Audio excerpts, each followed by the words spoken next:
మాసాలలో కార్తీక మాసం తర్వాత అంతటి ప్రాముఖ్యత కలిగినది మాఘమాసం. హిందూ మతంలో అమావాస్య, పౌర్ణమి రోజులకు చాలా విశిష్టత ఉంది. అందులోనూ మాఘమాసంలో వచ్చే పౌర్ణమికి చాలా ప్రాముఖ్యత ఉంటుంది.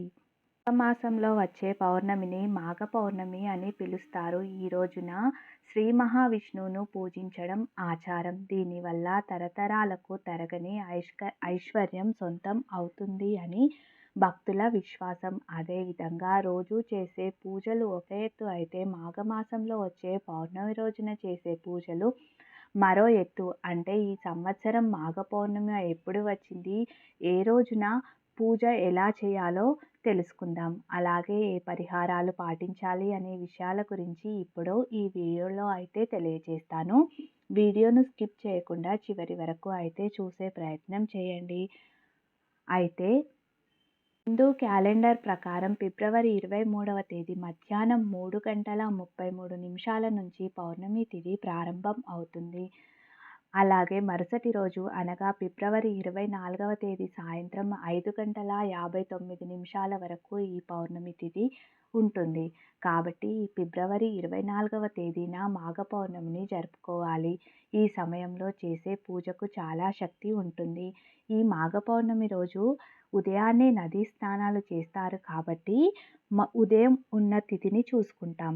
హిందూ పురాణాల ప్రకారం ఈ రోజున గంగా నదిలో విష్ణువు నివసిస్తాడని, ఆ నీటిని తాకడం వల్ల ఎంతో పుణ్యం కలుగుతుందని మన పెద్దలు తెలియచేస్తారు.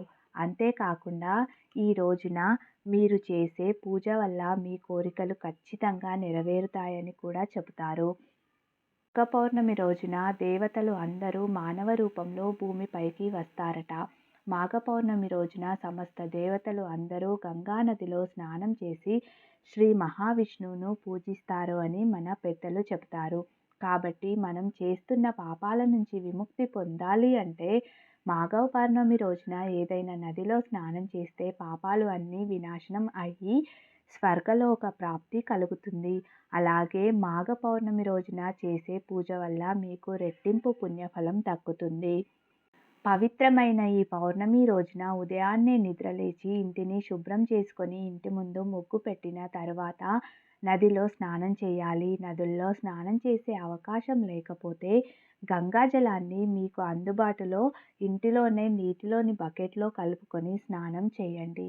గంగా జలం కూడా అందుబాటులో లేని వారు స్నానం చేసేటప్పుడు గంగా, యమున, గోదావరి, నర్మదా, సింధు, కావేరి జలేస్మిన్ సన్నిధిం కురు అనే మంత్రాన్ని చెప్తూ ఈ స్నానం చేసినట్లయితే అంతే పుణ్య ఫలితం లభిస్తుంది.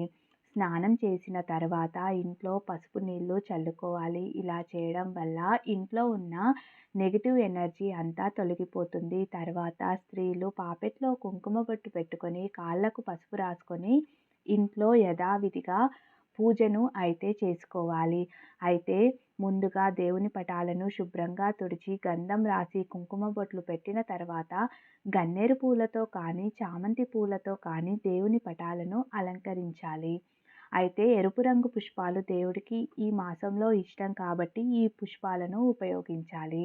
తర్వాత పూజా గదిలో దీపారాధన చేసిన తర్వాత మాఘమాసం ఈ నెలలో శనివారం రోజున పౌర్ణమి వచ్చింది కాబట్టి శనివారం రోజున వెంకటేశ్వర స్వామికి, విష్ణుమూర్తికి, సత్యనారాయణ స్వామికి మీకు విష్ణుమూర్తి అవతారాలలో ఎవరు కుదిరితే వాళ్ళకి పూజను చేసుకోవచ్చు. ఈ పౌర్ణమి రోజున విష్ణుదేవుణ్ణి ఆరాధించడం చాలా ప్రత్యేకం. ఈ రోజున ప్రత్యేకించి వెంకటేశ్వర స్వామికి బియ్యం పిండిలో కొద్దిగా పాలు పోసి చిన్నని ముక్కను బెల్లాన్ని వేసి ఒక ప్రమిదను తయారు చేసి దానికి పసుపు కుంకుమలతో బొట్లు పెట్టి ఆవు నెయ్యితో దీపం వెలిగించాలి. ఇలా ఈ పౌర్ణమి రోజున 2 దీపాలు వెలిగించి ఇంట్లో విష్ణుమూర్తి పూజ చేయాలి. ఈ రోజున చేసే పూజలో తులసి దళాలను తప్పనిసరిగా ఉపయోగించండి. అదేవిధంగా ఈ రోజున ఇంట్లో పూజ చేసేటప్పుడు గాయత్రి మంత్రం లేదా ఓం నమో నారాయణాయ లేదా ఓం నమో భగవతే వాసుదేవాయ అనే మంత్రాన్ని 108 సార్లు జపించండి. పౌర్ణమి రోజున ముఖ్యంగా విష్ణువుని, లక్ష్మీదేవిని పూజిస్తే సకల కోరికలు నెరవేరుతాయి. ఈ రోజున పూజ పూర్తి అయిన తర్వాత సత్యనారాయణ వ్రతకథ వింటే కోటి జన్మల పుణ్యఫలం లభిస్తుంది. మీకు ఇంకా కుదిరినట్లయితే ఈరోజు వ్రతం చేయించుకోవడం కూడా చాలా మంచిది. మాఘ పౌర్ణమి రోజున ఉపవాసం ఉండడం వల్ల మన కోరికలన్నీ నెరవేరుతాయి. మాఘ పౌర్ణమి రోజు బ్రాహ్మీ ముహూర్తంలో స్నానం చేసిన తర్వాత సూర్యభగవానుడి మంత్రాలను జపిస్తూ నీటితో ఆర్ఘ్యాన్ని సూర్యభగవానుడికి వదలాలి. ఈ రోజున ఉపవాసం ఉండి శ్రీ మహావిష్ణువును ప్రత్యేకంగా పూజించాలి. ఇలా చేయడం వల్ల మీరు అనుకున్నది జరుగుతుంది. పౌర్ణమి రోజు పేదవారికి అన్నదానం చేయడం చాలా చాలా శుభప్రదం. అలాగే పౌర్ణమి రోజున ఉదయం ఇంట్లో పూజ చేసుకొని సాయంత్రం తులసి మొక్కకు పూజ చేస్తే మీకు లక్ష్మీ కటాక్షం కూడా లభిస్తుంది. పురాణాల ప్రకారం సోమయాజులు అనే బ్రాహ్మణుడు బిచ్చం ఎత్తుకుంటూ బతుకుతూ ఉండేవాడు. తనకు పిల్లలు లేరు. ఒకరోజు ఆ బ్రాహ్మణుడి భార్య బిచ్చం కోసం నగరానికి వెళ్తుంది. అప్పుడు అందరూ ఆమెను అవమానిస్తారు. అయితే ఇదంతా చూసిన ఒక ముని బ్రాహ్మణుడి భార్య దగ్గరకు వచ్చి ప్రతి పౌర్ణమి రోజున మీ ఇంట్లో ఆవు నెయ్యితో దీపం వెలిగించమని చెప్తాడు. ఈ విధంగా ప్రతి పౌర్ణమికి ఆ భార్యాభర్తలిద్దరూ దీపాన్ని వెలిగిస్తూ వచ్చారు. ఇలా 32 పౌర్ణమి రోజులు 32 దీపాలను చేరుకునే వరకు దీపాన్ని వెలిగించారు. ఆ తర్వాత వారికి కుమారుడు జన్మించాడు. అలాగే వారికి ఉన్న కష్టాలు అన్నీ కూడా తొలగిపోయాయి.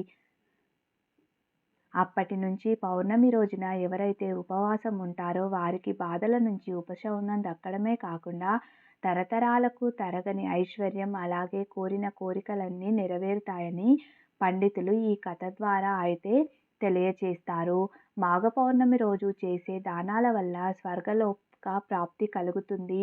అదేవిధంగా పేదవారికి సాయం చేయడం అవసరం ఉన్నవారికి, బ్రాహ్మణులకు తమ తాహతుకి తగిన విధంగా వస్త్రదానం, అన్నదానం చేయడం వల్ల విష్ణుమూర్తి, లక్ష్మీదేవి యొక్క పూర్తి ఆశీస్సులు లభిస్తాయి.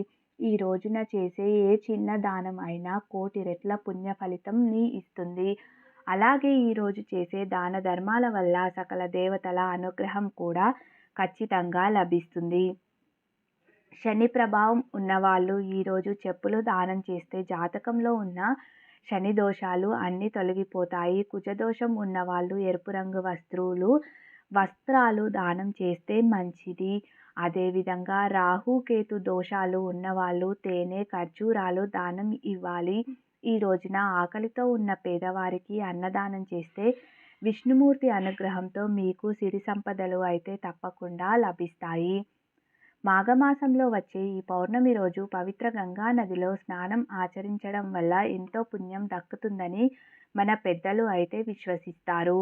స్నానం ఆచరించిన తర్వాత దానం చేయడం ప్రాముఖ్యతని సంతరించుకుంటుంది. నువ్వులు, దుప్పట్లు, చెప్పులు, గొడుగు, నీరు, నెయ్యి, బెల్లం, బట్టలు, శనగలు, ఆహారం వంటి వస్తువులు దానం చేయడం వల్ల మంచి ఫలితాలను ఇస్తుంది. అలాగే శని ఆశీస్సులు కూడా మీకు లభిస్తాయి.